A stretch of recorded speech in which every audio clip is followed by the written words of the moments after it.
Well, hello guys and welcome to this lecture. In this lecture we will talk about the switch statement, so let's get into it. In here I will define a variable. Let's call this one switched.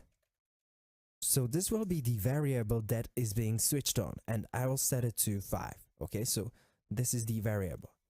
And let's also define other variables, still integers, so some number, and let's call this one result, like this, and set it to 0. Cool. So right now, let's define the switch. So simply write switch, then parentheses. Inside the parentheses is the variable that is being switched on, so in this case, switched, and then curly bracket. So,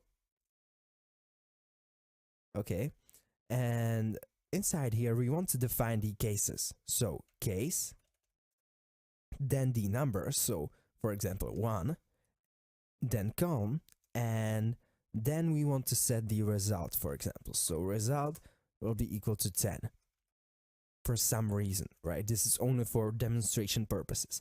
And another thing I want to mention is that I actually made a mistake in the previous video, and I want to say that every case have to have a break at the end, okay? So it doesn't even matter which case is that, it have to have a break at the end. Okay, cool. So let's define another case statement. So case, let's say 3, and in here we want to set the result to, for example, 30. Okay, and then break out. So break, like this. Let's also make another case. Let's call this one 5. And then we want to set the result to 50, like this. And also break out, like this. And let's also use the default case, like this. And it have no value in there, so like this, and set the result to 100. Cool. And also the break. So even the default case have to have a break inside here. Cool. So right now, what we can do is print the results. So console dot write line, and inside here we want to print the result, like this. So yeah, let's run this application, and I want you to think about what will be the result, and I'm about to show you, so pause the video. Here it is, it's 50. Why is that? As you can see, 50. Why is that? Well, switched is equal to 50. We go to case 1. 1 is not equal to 5. Sorry. 1 is not equal to 5. So this will be skipped. Then we compare 5 and 3. They are not equal, so this will be skipped. Then we compare 5 and 5. They are equal, so this will happen. This line will be executed, and then we break out of this whole switch. Okay? So if I, for example, change this to 7 and run this application, it says 100. Why is that? Right, as you can see, 100. So why is that?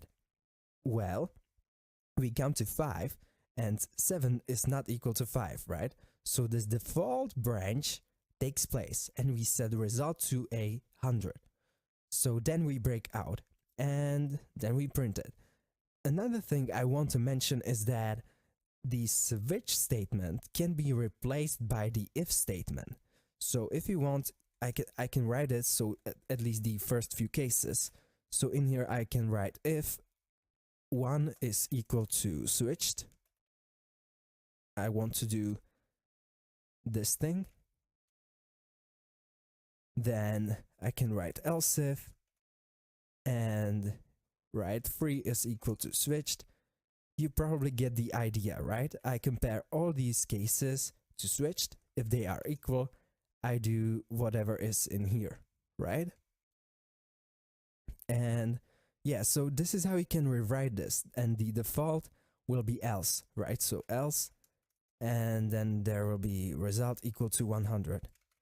Okay, so there's one more case I forget about. So like this, and in here it says 5, right? And in here it says 50. So no 35 but 50, like this. So this is equal to this. They are the same, right?